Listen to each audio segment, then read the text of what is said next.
Está começando mais um Trilados. Eu sou Ricardo Hirsch, estou com o Fábio Carvalho e o Rodrigo Roenes e hoje um episódio um pouco diferente, sem tanto tema, sem tanto nenhum convidado, além de nós. Vamos falar... Peraí, antes vou falar aqui da minha... Olha lá, ó que beleza. Ó o manto aqui, ó, o manto sagrado aqui, ó.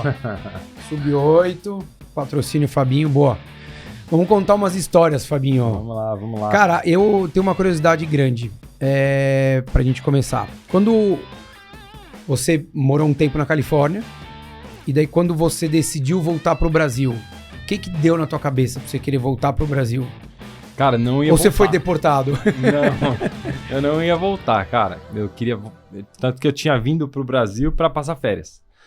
Em, sei lá, novembro, dezembro, ia ficar um mês e pouquinho e tal, e voltava. Só que, quando eu tava aqui no final das minhas férias, meu pai morreu. E aí não dava pra eu voltar pros Estados Unidos e tal. Aí eu fiquei esse ano todo, isso foi de 2001 pra 2002. Aí eu fiquei o ano todo, aí eu decidi voltar a morar aqui no Brasil e tal. Aí fui pros Estados Unidos na época de Kona. Eu fui pra Kona, assisti a prova. Aí fui pra Califórnia, vendi tudo que eu tinha carro ainda, tinha bike e tal. Vendi tudo que eu tinha. Que ano foi isso? Isso 2001. Daí já foi 2002. Ah, 2002. É. Ah, que você veio em final de ano de 2001, isso, tá. É. Aí já daí voltei a morar aqui no Brasil. Qual foi a maior dificuldade que você teve, cara, ali de... Óbvio, foi um período super difícil por causa da história do seu pai, mas assim, em termos de treino, de rotina de triatlon e tal, qual foi a maior dificuldade que você teve ali, Fabinho? Treinar sozinho. Foi a minha maior dificuldade. Eu ficava lá em Mogi. Mogi, cara, pra quem não conhece, Mogi Mirim é na minha opinião, um dos melhores lugares do Brasil para se treinar. Então, eu tinha toda a estrutura, só que eu treinava sozinho. E aí eu não via muita evolução, assim, sabe? Então, treinava bem, chegava nas competições, eu via que ainda faltava, sabe? Aquele a mais. Sim. Que você precisa de um companheiro de treino. E aí que eu decidi morar em Santos. Na época tinha Chiro, Fred, Maurinho, Galindes, cara, os melhores atletas do país todos moravam lá, na Unimonte, lá no centro da... Todo mundo treinava lá no centro da Unimonte. E aí eu fiz o Internacional de Santos, andei bem no Internacional de Santos, fui quarto e melhor brasileiro, na época que era uma prova consagrada. Numa época que Isso, e aí o Valdir Lanza, que faleceu até o ano passado, o Valdir me convidou para ir morar lá. Aí ele me deu bolsa de estudo e um salário. E aí foi meu primeiro patrocinador, assim, oficial mesmo, né? Quantos anos você tinha na época, Fabinho? Isso foi 2004, eu tinha 24 anos. Porra, novo. É, novo. Mas eu demorei, tipo assim, quando eu voltei dos Estados Unidos, que foi minha última prova amador, foi o Ironman do Havaí de 2000. Então eu fiquei de 2001 a 2004 nesse limbo aí, sem dar resultado, sabe?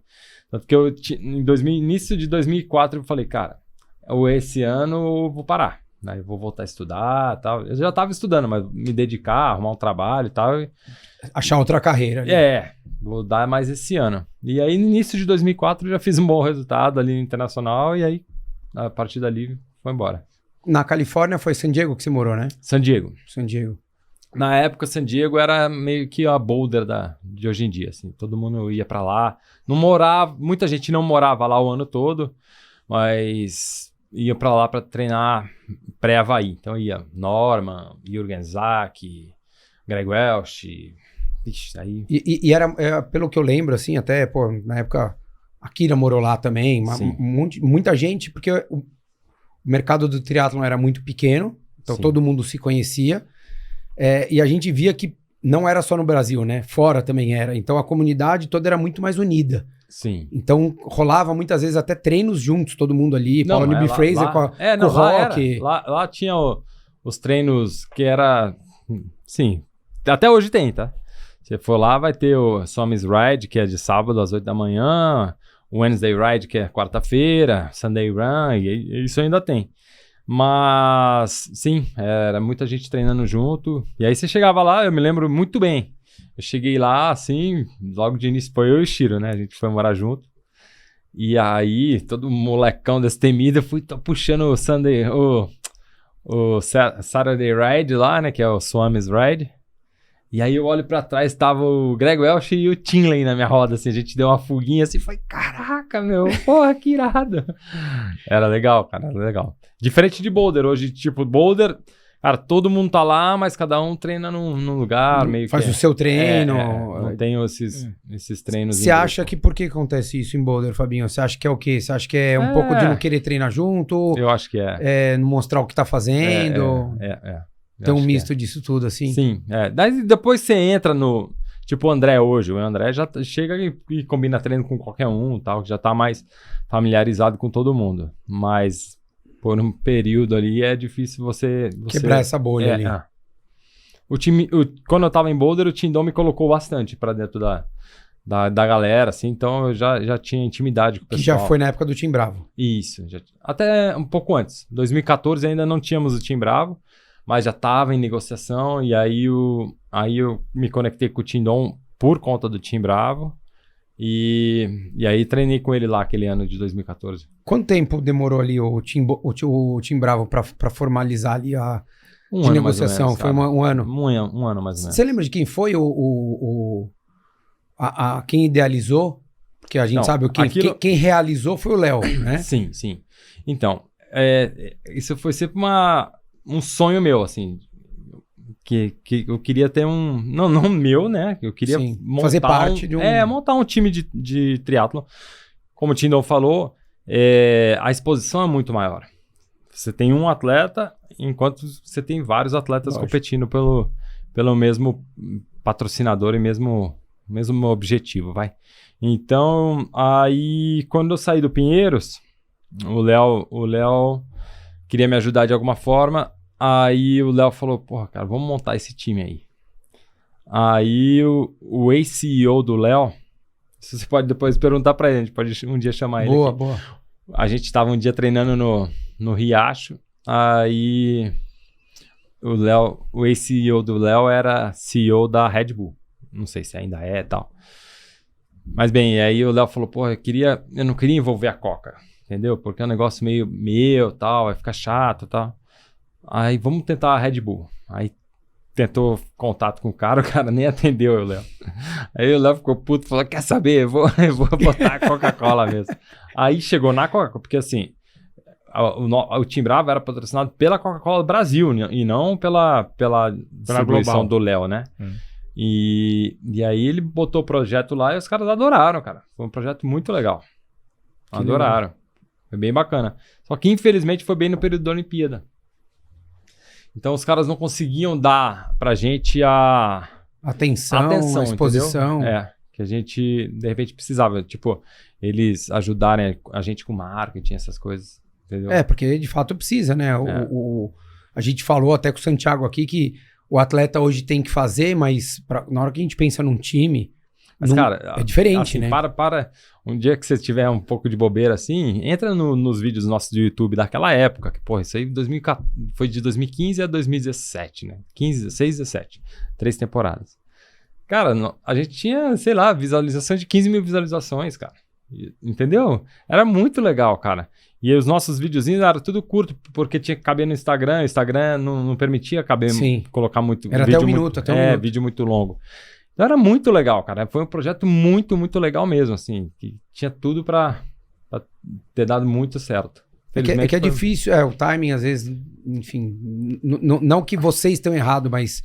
O mundo tava num momento diferente. E o problema era o seguinte, né, cara? O Léo é um cara super atarefado. O Akira não ganhava nada pra estar administrando o time. Então, eu tentava ajudar de alguma forma, mesmo competindo e tal, eu tentava ajudar. Então, a gente não tinha muito braço, entendeu? Esse que era o nosso grande problema. Se a gente tivesse tido mais braço, o time teria guinado. Ter estruturado, de repente, um pouquinho melhor. Porque a ideia melhor, era depois fazer um time Age Group, Team Bravo Age Group, entendeu? Team Bravo... Youth, né? Sim. E aí tentar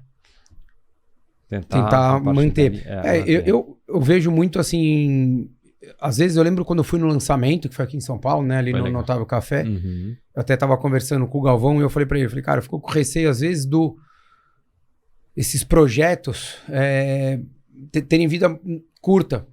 Porque, assim, é até a hora que o cara, que nem era o Léo, tava até a hora que ele tá afim. Exato. Na hora que aquilo der um pouco mais de dor de cabeça do que ele tava imaginando, ou ele não tiver afim, a coisa meio que acabar, né? Mas se de repente a gente continuasse mais uns 2 anos assim... Acho que engrenava. Engrenava, porque daí a gente abriria esse... A gente timbrava o Age Group, que o cara pagaria uma taxa mensal, entendeu? E você gera uma mídia, né? Como mantenedor da equipe toda. Você gera uma mídia, né? Daí você tem mais gente Isso. falando, né? Então você tem um retorno até para possíveis marcas que queriam estar junto e tal.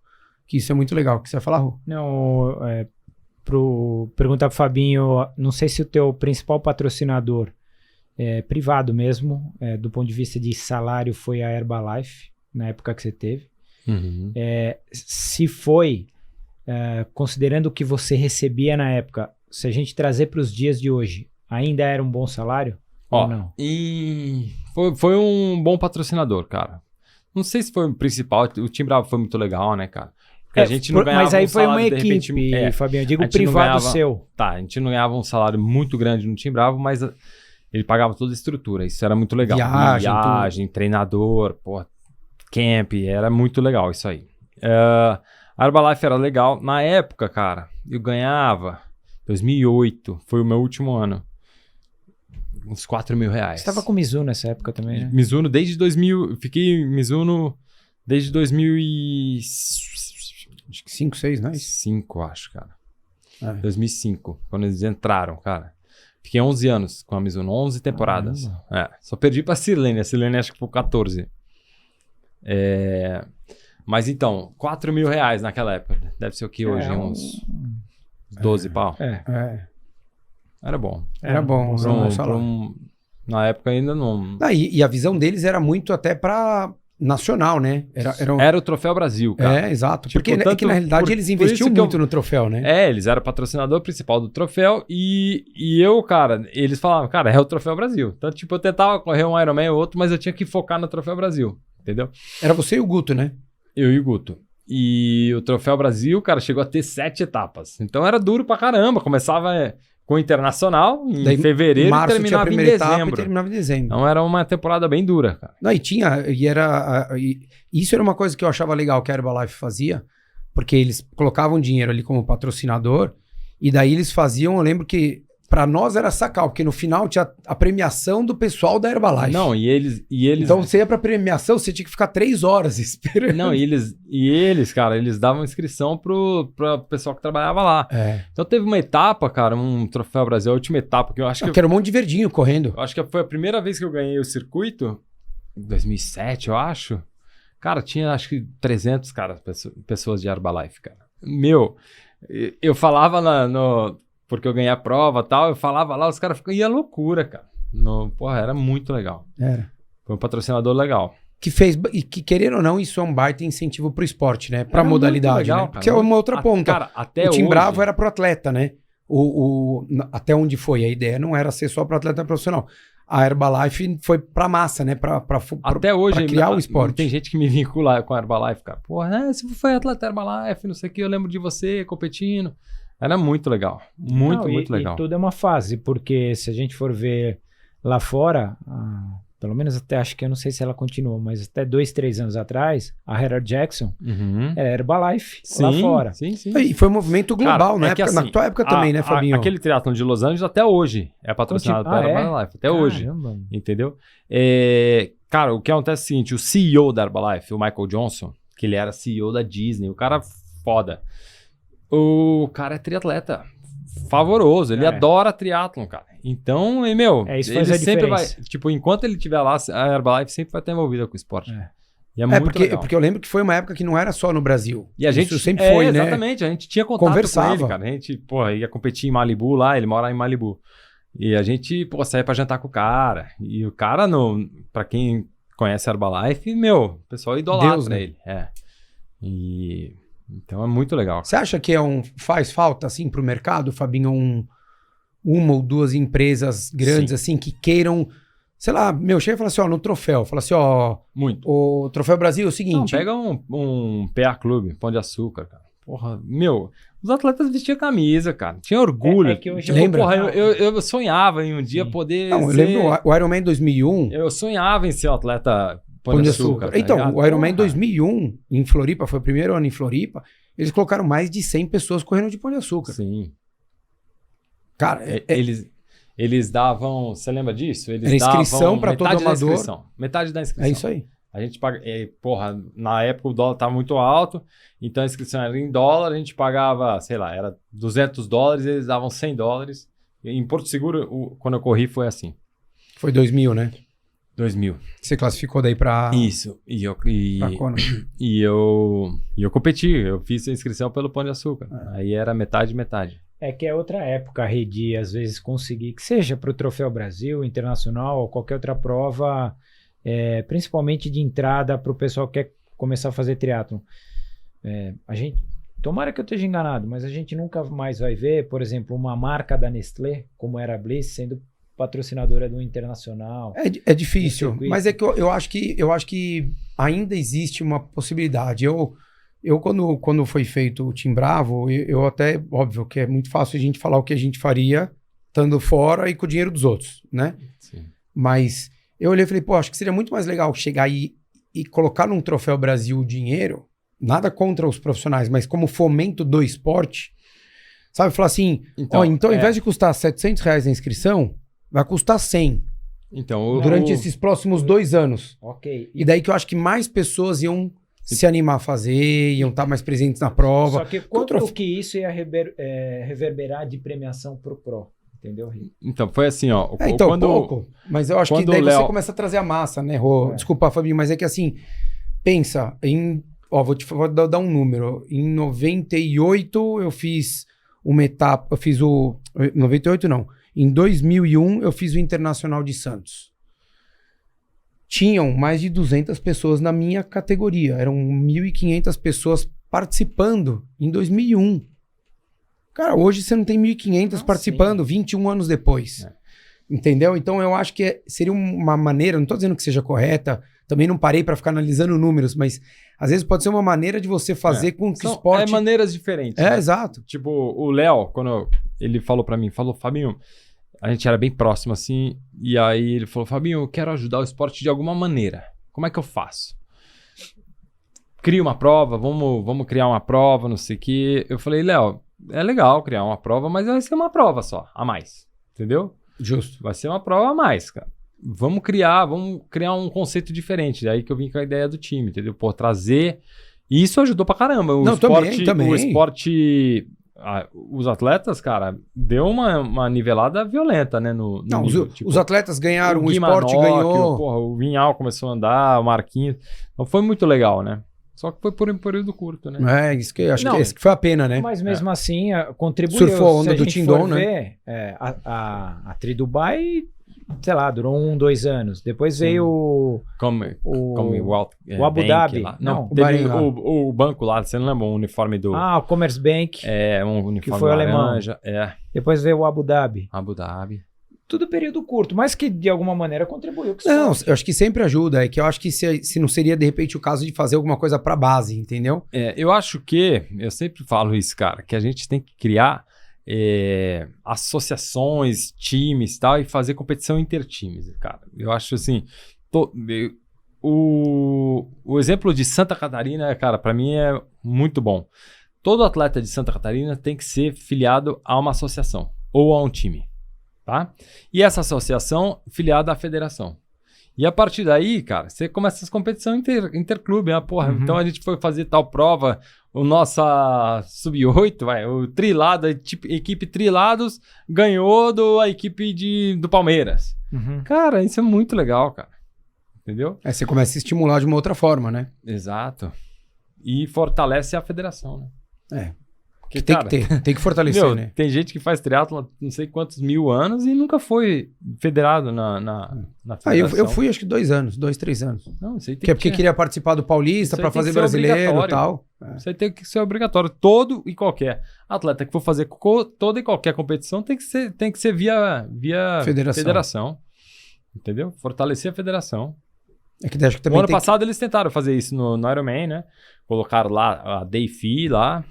Mas fazer as duas vias, né? Ou via federação, a anuidade ou a Day Fee.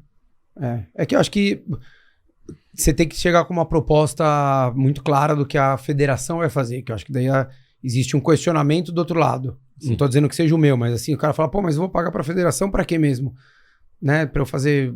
Só pra poder fazer uma prova. Não, então, mas eu acho que daí tem que deixar claro isso. Essa é a prova Mas- homologada pela confederação. Então, e mas eu pela acho que é legal daí federação local. mostrar, né, Fabinho? Mas eu acho que é legal falar assim, ó, é pra você poder fazer a prova e a federação vai buscar algum apoio, vai te dar um uniforme, alguma Não, coisa vai tem que ter, incentivar entendeu? a base. Porque, né? infelizmente, é isso. Ninguém dá nada de graça. Sim. Então, a partir do momento que acho que você mostra que a pessoa vai ter uma contrapartida, mesmo que não seja o mesmo valor, né? Não, tá bom, coloca você paga. uma prova de infantil. É isso. Entendeu? Um dia antes da Ironman, a gente vai fazer um Triathlon Kids aqui. É isso aí. Cada um corre A com o nome federação do... que organiza, corre não com é o nome, Galvão. corre com o nome de um colaborador. É. Então, o Ricardo Hirsch paga, o Zezinho que vai correr, ele vai correr com o nome dele e com o nome de quem pagou. Sim. Então, é o Zezinho e o Ricardo Hirsch que estão correndo juntos.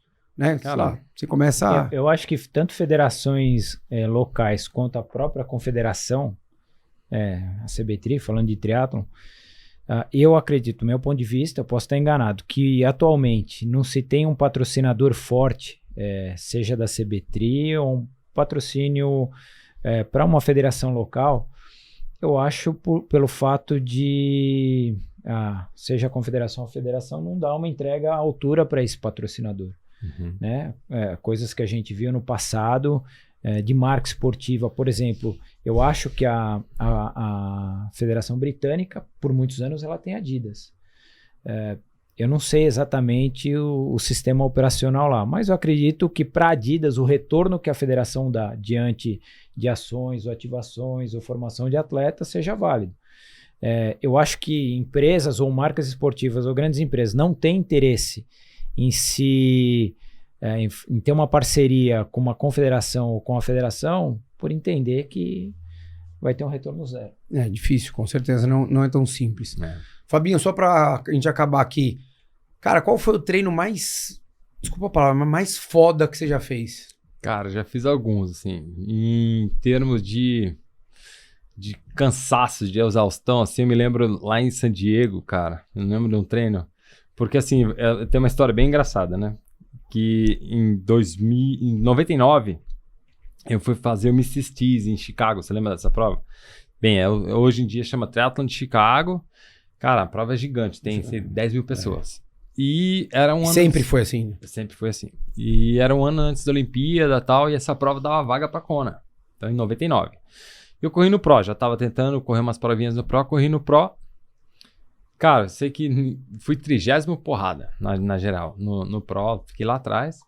Ganhou o Greg Welch nesse ano. Só que ninguém queria vaga. Então, foi rolando. 30º não sei o quê. Fábio Carvalho, vai pra Kona? Vou. Meti essa, 20 anos. 20 anos. E isso era em setembro, a prova em outubro. Então eu não tinha a menor noção, cara. Nunca tinha pedalado mais que 100 km, nunca tinha corrido mais que 20. E fui fazer Kona. Só que daí precisava treinar, pelo menos por 4 semanas pra ir pra Kona. Aí fui fazer um treino longo com o Spencer Smith. E, cara, o Spencer Smith era, porra, hoje, sei lá, um Blumenfeld, assim. O cara era muito foda. E, eu olhava o cara, aquele forte pra cacete. Eu falava, caraca, não, vou com ele. E a gente subiu numa Palomar, que é uma montanha famosa lá em San Diego. E ele tentando me largar. Ele falava, this fucking kid, Brazilian kid. E ele não conseguia me largar e eu dava tudo, cara. Dava tudo. Eu falei, não, só mais um pouquinho. E não sobrei, cara, não sobrei. Pedalamos 200 e poucos quilômetros naquele dia, cara. Quando a gente voltou pra San Diego, ele ia fazer transição, eu não tinha a menor condição, cara. Cheguei lá na Bienal, que era uma bicicletaria lá em San Diego. Deitei no meio da bicicletaria assim, fiquei lá deitado. Esse treino foi engraçado, cara. E eu me lembro um treino lá em Portugal, treino de qualidade daí, né? Um treino em Portugal que a gente... Rio Maior lá. 5 de 1000, tudo na casa dos 2,50. Foi um treino bom, assim. Tipo, e terminando para 2,46, o último de 1000. Aí foi... Que legal, foi o meu cara. ápice ali da corrida, que eu tava correndo muito bem nessa época. Isso em... acho que 2012, cara. 2012. Comecinho de 12 ainda acho que Comecinho era de 12, a final da tentativa ainda de Londres, né? Isso. Logo antes, um pouco antes a gente tava fazendo essa preparação lá em Portugal, acho que era tipo janeiro. Depois a gente veio pra cá, fazer o Campeonato Pan-Americano aqui na Argentina. Eu fui sexto. E aí fomos para a Austrália para correr as 3 Copas do Mundo que eles tinham lá. Aí lá, já na primeira, quebrei o cotovelo. Caí, quebrei o cotovelo. Mas tá bom. São histórias. Era destino. É isso tá aí. Puta, que legal, cara. Valeu, Fabinho. Obrigado, Rô. Valeu, Fabinho. Vamos trazer aí alguns outros episódios, mais algumas histórias, que eu acho que eu, pelo menos, gosto. Se vocês gostarem, por favor, comentem aqui ou mandem pra gente. Pede pra gente contar. É isso aí, que é bem legal, cara, a gente poder dividir. Depois ele conta algumas aí com o Colucci, com o Ivan, com o Oscar. Tem muita gente. Tem com todo mundo. Dá pra entregar bastante gente. Valeu, turma. Obrigado. Um abraço.